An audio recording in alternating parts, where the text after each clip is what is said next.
বিগত আওয়ামী ফ্যাসিস্ট সরকারের আমলে 2007 থেকে 2009 বাদই দিলাম, 2009 থেকে 2024 পর্যন্ত ছাত্র গণ অভ্যুত্থান সংগঠিত হওয়ার আগ মুহূর্ত পর্যন্ত বা সংগঠিত হওয়া পর্যন্ত যে সমস্ত গায়েবী মামলা, মিথ্যা রাজনৈতিক মামলা এবং যে সমস্ত গুম, খুন, অপহরণ সহ যে সমস্ত অনাচার অবিচার এদেশের জনগণের উপরে হয়েছে, তার সাথে আপনারা সবাই জানেন তৎকালীন ফ্যাসিবাদী সরকারের নির্দেশে পুলিশ বাহিনীর কিছু কিছু সদস্য তাদের সেই পুলিশ নির্দেশ পালন করেছে।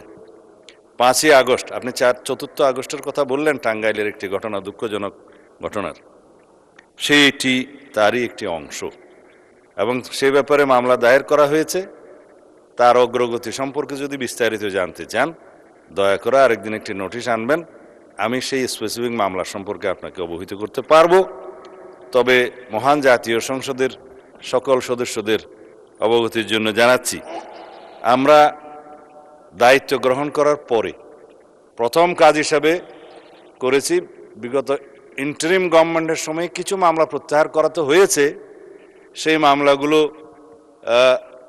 আমরা সরকারি দল, বিরোধী দল সহ অন্যান্য রাজনৈতিক কর্মী, অন্যান্য রাজনৈতিক দল, পেশাজীবী, সাংবাদিক সহ বিভিন্ন শ্রেণী পেশার মানুষের বিরুদ্ধে দায়েরকৃত মিথ্যা কিছু সংখ্যক মামলা প্রত্যাহার করা হয়েছে আবেদনের প্রেক্ষিতে, সেটা যাচাই বাছাই করে। কিন্তু সেখানে সকল মামলা অন্তর্ভুক্ত ছিল না। যেমন হত্যা মামলা, অপহরণ মামলা, তারপরে মাদকদ্রব্য, তারপরে অস্ত্র মামলা ইত্যাদি, এবং নারী নির্যাতন মামলা, ধর্ষণ মামলা, এগুলো কোনো কিছুই এখানে অন্তর্ভুক্ত ছিল না, কিছু বাদ ছিল।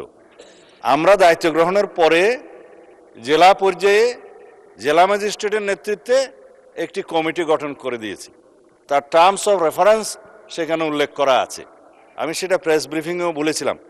সেখানে কোনো শ্রেণী বিভেদ করে না কোনো মামলার। আমরা বলেছি 2009 থেকে 2024 পর্যন্ত, গণ অভ্যুত্থানের আগ পর্যন্ত যে সমস্ত মামলা হয়েছে রাজনৈতিক উদ্দেশ্য প্রণোদিত আওয়ামী সরকারের সময়ে, সকল মামলার মধ্যে প্রত্যাহার করার জন্য সেই কমিটির কাছে আবেদন করবেন, এফআইআর, চার্জশিট সহ অন্যান্য তথ্যাদি যেগুলো এই ফরম্যাটে চাওয়া হবে।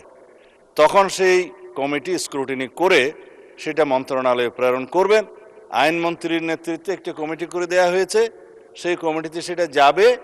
তারা যেটা সাজেস্ট করবেন, পরামর্শ দিবেন, সেই মতে সিআরপিসি 494 অনুসারে মামলা প্রত্যাহারের ব্যবস্থা আমরা গ্রহণ করব।